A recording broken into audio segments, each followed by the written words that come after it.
So in the past few days I didn't really feel inspired to make these videos because I didn't really know like what to actually make a video on. And I asked you guys on my Instagram what you would like to see next on my YouTube channel. And a lot of you guys actually requested a progressive house lead layering tutorial. And I thought, you know what, that would be actually a great opportunity to just dive back into the project file of my latest track Runaway and to just show you how I basically layered and like processed the leads in that particular track. So let me start my computer and let's check out that FLP again. So in case you have already watched the walkthrough of my track Runaway, this FLP will probably look familiar to you. And yeah, before I actually talk about anything, let me just show you the leads solely again so that you have an idea of what we will be talking about in this video.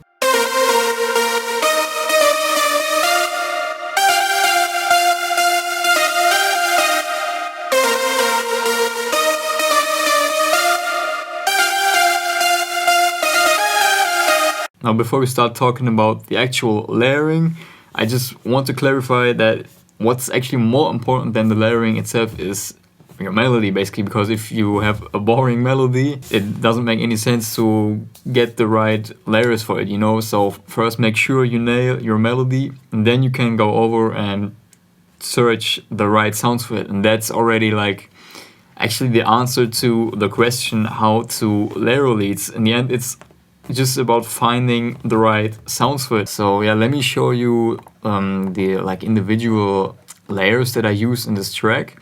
So these VSTs at the top right here are all for the melody or for like for the leads. And what I usually do is I always create like a layer inside FL Studio here. So this one is like the layer for all leads. And what this allows me to do is I can basically just play in or like click in the melody with my mouse, and this way all different layers will be affected. So if I want to change the melody, I can just change the melody in here, and then all individual layers will be affected this way. So that's like a convenient trick when you like work with your melody, so you don't need to change like 10 different like MIDIs, you know. But let me show you now the individual layers that I have for this lead. So like the first one is this one from Spire, LD Preview. And solely, this one sounds like that.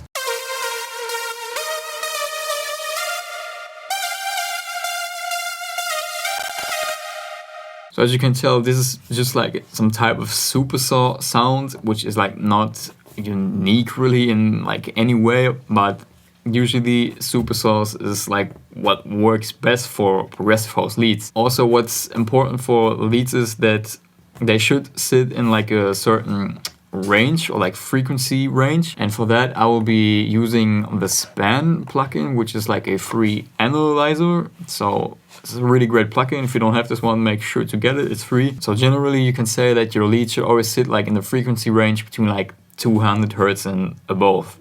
So that means what I usually do is I high cut them at 16k Hertz, and they shouldn't go much lower than like 200 Hertz. And if you check out this supersaw preset right here,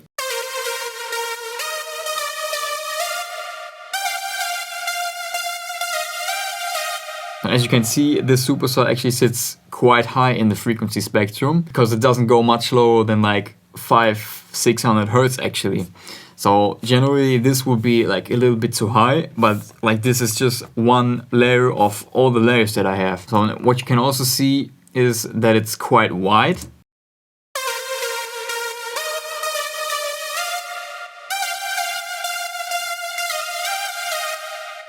And what you generally want to look for is that the leads don't go like much to the left side in this correlation meter, because that would mean that they're like too wide, and you would lose too much information when you would listen back to the mix on like a mono system, like on your phone speakers or whatever. You can have like a super wide individual layer, but like in the end you just need to make sure that all the layers combined don't go like very wide, or that they like go like to the left side on this correlation meter. So usually what works best is if the leads are between like the 0 mark and like the 0.5 mark, I would say, all together again. And yeah, let me show you the second layer. So this one is also just like a supersaw type of lead, but this one has a little more energy to it, I would say, because like, you know, it's called hyper lead, so just check this one out.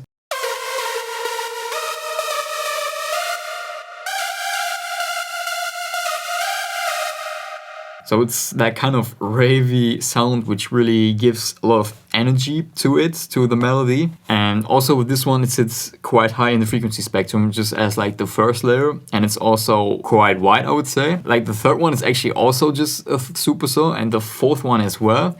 But this third one just is a little softer, I would say. Just check this one out.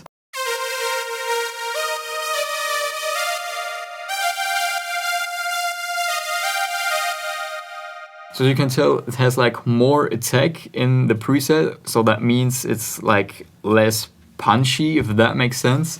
So that makes it a little more soft, I would say. And also this one is not as wide as the layers I showed you before. So this one gives a little more like mono information to it. And yeah, then the fourth layer, which is also again a supersaw, something like that.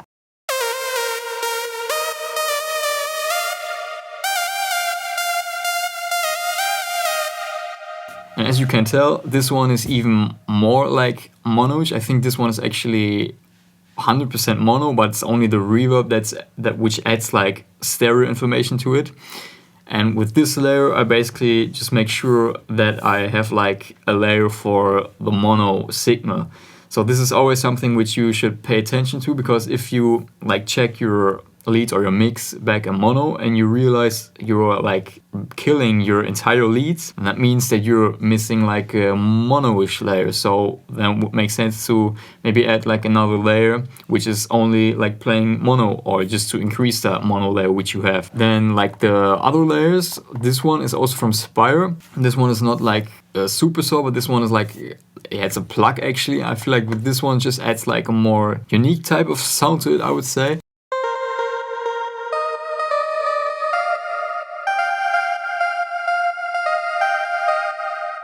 And also, as you can see, this one doesn't have like a lot of highs, so that means that this one adds a lot of mids to the lead. So overall, you don't end up with too much high end, because that's not what you want to do. Because if you have like, you know, a lot of supersaws, it can happen that you have like way too much high end, and that you like might want to consider cutting away some of that high end.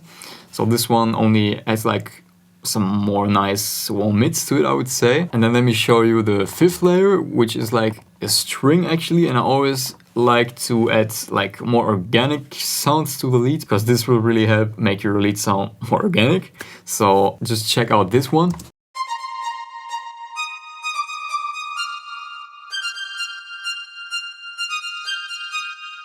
This is also pretty like high in the frequency spectrum, and that was actually the problem with all layers that I showed you before. So I felt like, okay, and now I need to add like a layer which provides some more lower mids, because all of those layers that I showed you before now, they sound like that together, and they just lack some of those lower mids.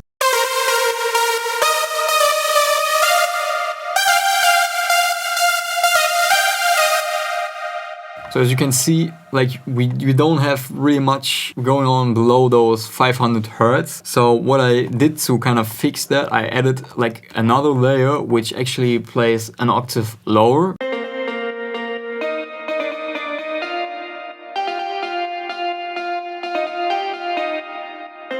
You can see that this one basically has frequencies down to those 200 Hertz. So this one fits, or this one gives those nice low mids to the overall lead sound, which we didn't have in the previous layers. Now if you play back all layers again together, it sounds like that.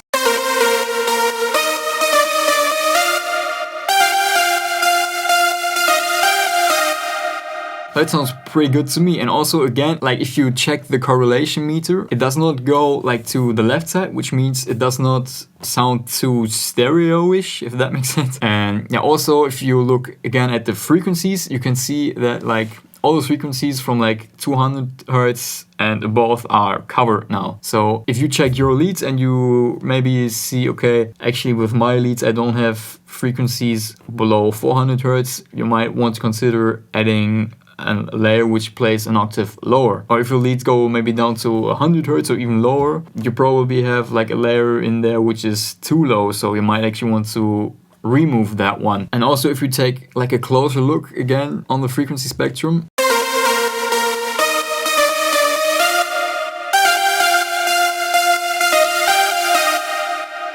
what you can see is that like the mids around the 1K are kind of the loudest. So this is also a tip I can give you. So your high end in your leads, it should kind of be around the, or between the minus 36 mark and the minus 30 mark in this one, which is actually more important than just looking at the analyzer, is to actually mix with your ears, because if it looks good, like good in the analyzer, it does not mean that it actually sounds good. So you always should be mixing with your ears first and just use the analyzer as a help. Now let me show you the processing of the leads, because that's obviously also like an important part of your leads. What I always do is I route them all to like one bus channel, so that allows me to basically put an effect on that bus channel and to affect basically all the different layers, so I don't need to like put the same reverb or EQ on like 10 different channels. And on here basically we have like this stereo enhancer, so with this one I just widened them up, and yeah, then we have like some EQing here. And then the second one, so in here I basically set the high cut to 16 kHz again. And yeah, what's more important now is the low cut, so as you can see I low cut them at 200 Hz. And yeah, then here I have like a sausage flattener, I just use that one to boost the volume a bit. And yeah, then I use this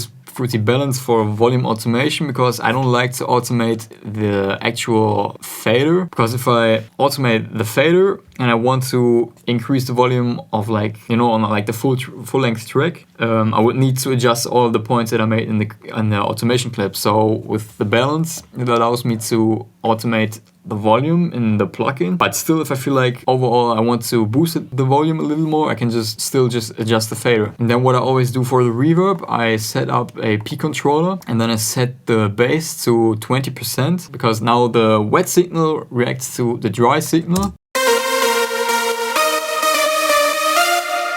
So when it stops playing, basically the wet signal goes up, but it doesn't go above the 100%. And also with my reverb, I always low cut it. I set the low cut in here to 400 Hz. I usually actually go higher, like you can even go up to 1K maybe, I would say. Like usually something between 400 and 1K works best. And then I always set the high cut in my reverb at 10 kHz. And then what's most important for the reverb is the decay time. For my leads, I usually set them to like 3-4 seconds, something in between that. Like in this case, it's 3.5 seconds. And yeah, that's like pretty much everything what I do for the reverb. And yeah, then like this filter was just for like the automation in the build up, to just fade them in. And yeah, then like we have the sidechain in here for the drop, to not have clash with the kick drum, depending on like how loud your kick is and like what kind of vibe you want to have in your track. You might want to like turn this even higher, you know, if you just want to get that pumping kind of effect. But usually for progressive house it kind of works if you set it to like, I don't know, like 60-50%, something like that is probably enough already. And yeah, that's pretty much it with the leads in this track. So I hope I didn't forget anything, and I hope you liked it. And if you did, make sure to give me a like. Also, don't forget to drop your feedback in the comments and subscribe if you haven't. And I hope to see you in the next video. Bye.